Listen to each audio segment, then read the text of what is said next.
లెక్కేమి. కానీ యేసుక్రీస్తు వారు చేశారా? ఏమన్నాడు యేసుక్రీస్తు వారు?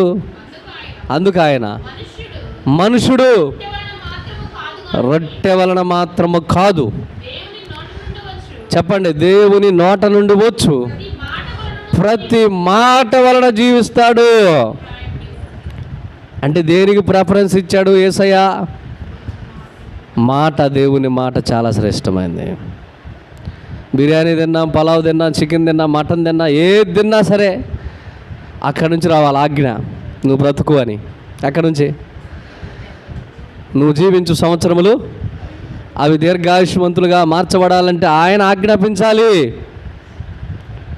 నువ్వు ఎన్ని తిన్నా ఈ భూమి మీద దేవుడు ఆజ్ఞాపించకపోతే నువ్వు ఆరోగ్యంగా ఉండలేవు.